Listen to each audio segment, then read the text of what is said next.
Hi, my name is Stephen Awudi. Welcome to this channel. I'm a regulated Canadian immigration consultant here in Canada. I'm the senior partner of Dask Immigration Services firm here in Canada. In this YouTube channel, we are going to be looking at a series of videos looking at the Canadian immigration laws, how it governs applications. We will look at Canadian visas, permits. We will look at refusals. We will look at reconsiderations in case of refusals. We would also look at how to transition from a temporary residence visa to a permanent residence visa. So stay tuned and let's get started. Now, welcome back.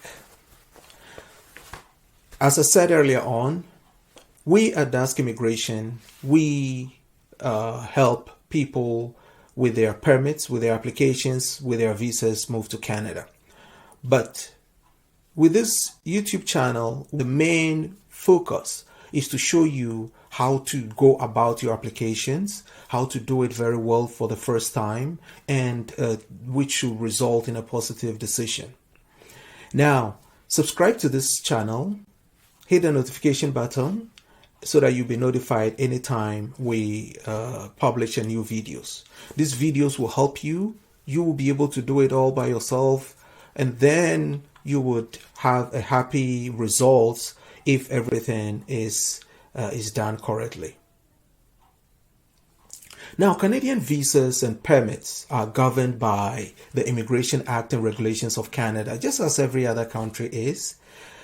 Immigration is a very broad area, and the first thing is you must meet the requirement of the Immigration Regulations and Act in order to be allowed entry to Canada. If it is done well, as I said, then everything will go according to plan.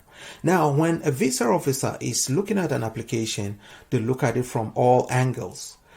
First of all, they have to make sure that your application is prepared correctly. Your application is prepared according to the checklist of the particular category you're applying for. Your application meets the standard of what they are looking for. From there, they will now look at you, the applicant, to see if you are admissible. Now, admissibility is something that we will be looking at in future videos.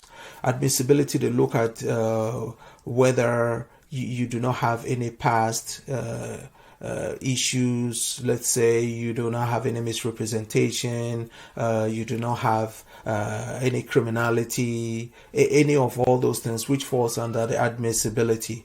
So with that application, that is what the visa officer looks at, and then makes a decision to say this person is admissible, and now they come back to your application and make a decision based on that.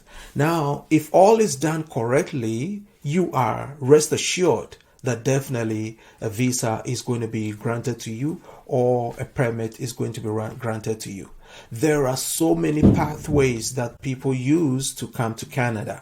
And it could be study permits, it could be permanent residence directly from your home country, it could be work permit, it could be a provincial nomination where the province will nominate you. It could be that you get a job and then the company will apply for what we call the labor market impact assessment. A labor market impact assessment, that is a company proving to the government of Canada that they've looked around the whole of Canada and they've not found anybody who is able to occupy or to fill the position which is being advertised. It is also a topic that we are going to look at, how to go about that in order to get a good results. Residence visas, and then transition into becoming a permanent resident, and then transition to a Canadian citizenship. So stay tuned. As always, like us. You can find us on Google, you can find us on YouTube, and subscribe to our channel, and you will be notified if we publish new videos. We would be happy to have you as part of this journey as we make things easy for you to move to Canada. See ya. Bye-bye.